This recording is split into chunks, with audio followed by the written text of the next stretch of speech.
everyone. This is the Effective Policy NDIS Audit-Ready Checklist. I'm just going to give you a demo. Enjoy. It is quite an abridged version of what we would use as our internal audit tool, which also mimics the NDIS Commission's audit indicators.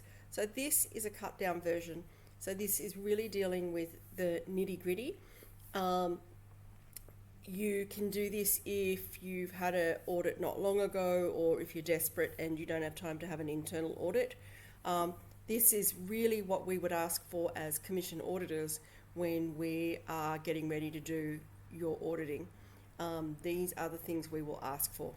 Okay, so what you're going to do is, give your sheet a name, because you can do this as often as you want to. I certainly wouldn't support doing it just before your audit comes. I think it's something you should be doing every 6 months and keeping everything in good shape. So this is the area that you'll be looking at, which is in column A all the way down. These are the main things. These are the main things we need to see evidence for. It is not the only things we need to see evidence, but when you're running short on time, this is an incredibly good way to do the very best you can to do as well as you can. Okay, so really they are the main things. Column B is the question that's asking you if you conform to the standard. So instead of using the indicator, which is what we auditors would use, we have made it into something plain English and make it a very practical kind of question. For example, with your incident reports, we don't have 5 or 6 different indicators here for you to read. We're digging down to get the evidence here. So does every incident have a corresponding incident report that is signed and dated? Basically, that is really important. If you haven't got that, you haven't got things in order. Okay? Next one on incident is, does your incident policy meet the quality indicators for the NDIS incidents practice standards? You have to check your policy and make sure that it does. That is a simple matter of doing an audit. If you don't know, with your policies, looking through each indicator and making sure that's the case, or getting your most updated policy from wherever it is that you get your policies from. And the third one is on incident training. Do you have evidence that your staff have been trained in incident management? And if you don't have good, solid evidence that everybody has been trained, and I might just add, not the day before your audit, you'll probably get away with that, but it's not something to be proud of. Your staff should be trained, and the date should reflect this on the day that they were onboarded, or within that week or month at the very most. So we have really teased out the most important things, and that should really put you in good stead. Because quite frankly, a lot of NDIS auditors for the Commission are not even looking properly anyway, which is very, very sad. And a lot of them are. So, it's a bit of a mixed bag. So really, if you go down column A, you'll see all the most common areas: your conflicts of interest, the policy, the evidence, your corporate risk, your HR files, participant files, complaints forms.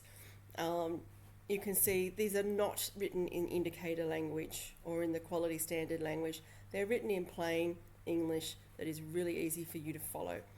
Then what we want you to do is, if there's anything that you need to link it to, or for example, for some people who are using this, they may not have all of our policies, procedures, forms and templates and compliance system.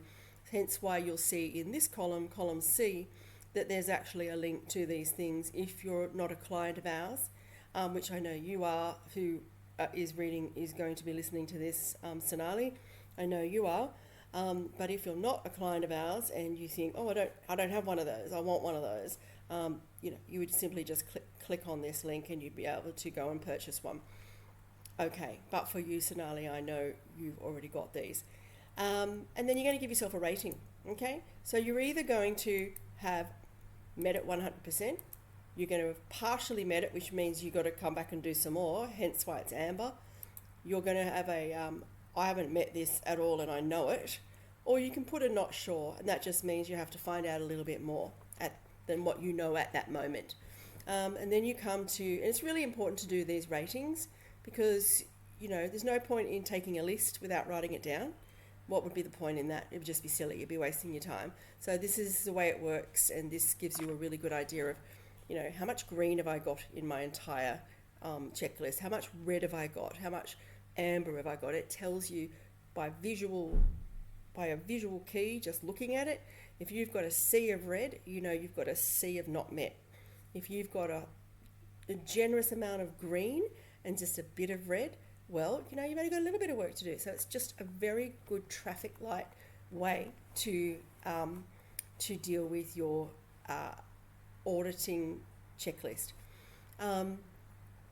If in column E, if you have answered no, partially, or I don't know, then you need to implement what is described in column B. Write it in this column, that tasks that you are going to be carrying out. So if you have said, I only partially meet this, or I don't meet this, or I'm not sure, then you have to take what's here and say, right, my task now is to make sure that all of my incidents that are reportable have been reported to the Commission. Okay? You simply take what is you're being asked for in column B and turn it into a task here. Because clearly, if you can't say I meet it 100%, then you've got something to do. Partially met and I don't meet this and not sure means you've got a little bit of work to do, and you're going to put it here. You're going to have an instruction to yourself or to other people who might be helping you about what you have to do. Okay? So that is your task. Then you've got column F. Are you going to add this to your continuous improvement register? So you can do all the audits you want, but if you can't show that you're also making sure that you've got a continuous quality improvement process in place that you evidence as well, then you're still going to you're not going to get a conformity, are you? Because you haven't got that in place. All these things have to work together. So write yourself a note here, which is, does this need adding to my continuous improvement register? Just at the time that you're going through and doing this audit, just go yes or no. Okay? And think about it carefully. Does it need to be on the continuous improvement register? Which means, okay, take incident training. Do you have evidence that your staff have been trained in incident management? And you go to the records and you find out, oh, right, gosh, for some reason, everyone has been trained except for the last 6 months of any onboarding. They didn't get trained. I wonder what went wrong there. What happened over the last 6 months that, suddenly all the onboarding training stopped. So that I would answer in column F, yes. Are you going to add this to my continuous improvement register? You bet I am, because I don't know what went wrong there. And I need to come back to that after I finished my my audit checklist. I need to come back to that and do myself a quality improvement task in the quality improvement register in my compliance management system. Okay, so that's what this is about. Asking yourself very clearly, does this need a continuous improvement task, or was it just a one-off and it's never going to happen again? And that really doesn't happen very often. So you have to think really carefully about that. Then the next column is the date that you added that to the register. So it would be, I've learned over 25 years, like 35 years in health, but 25 years as a quality assessor. I've learned very much that if you didn't add the column here, that sure, people would go, yes, no, yes, no, yes, no, yes, no. But oh my golly, I forgot to put it in there because there's accountability missing. So this column is column G, and it's being accountable. It's either you being accountable to yourself, or it's you having this column here so that you are asking your staff to be accountable. Because I can promise you, one of the best pieces of information that I ever learned was, bloody hell, they just don't do it, do they? So I had to put these columns in where I say, is it done? So that there's an accountability expectation. Whoever is doing this, whether it's me, who is unlikely to forget because it's just part of my it's ingrained in me, like a lot of quality management professionals and managers. But then people who it's not ingrained in need this reminder, accountability, governance to be, so that you can be sure I've got every part of this ticked off. There's going to be no mistakes because I've covered all my bases. So you work your way through all the way. And as I say, these are the most important things.